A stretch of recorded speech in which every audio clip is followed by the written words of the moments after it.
Тупак, слушате ли Тупак? Тупачето е голям. Чудя се дали се заслушвате в песните, които слушате. Доста всяк интерес на истината говорят самата истина.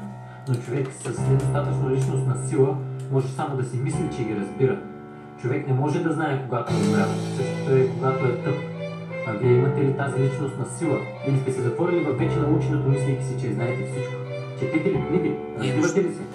Мислите ли индивидуално отзад всички убеждения? Вървите ли срещу тълпата или вървите с нея? Не се притеснявайте. Който и път да сте хванали, не е грешен. Господ ви е дал свободна воля, но ви е дал и нещо друго. Живот. Погледнете го така. От всички атомчета ти светна на този свят.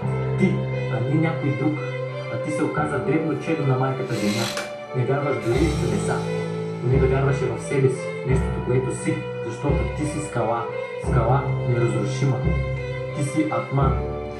Господ на Вселената. Човек се ражда светлина, но попада в тъмнина. Обича мисълта и не спира тя. И ето те в нощта. Страх те е от светлината, да не би да те опари. Точно това иска да сме жалки пишлегари. Да ги слушаме тъпите помяри. Медитири и щисти се, знам. Трудно е, стресираш се, отпусни се, остави, заеби, прекръчи, прискочи, не съди себе си. Върви посока на твоите мечти.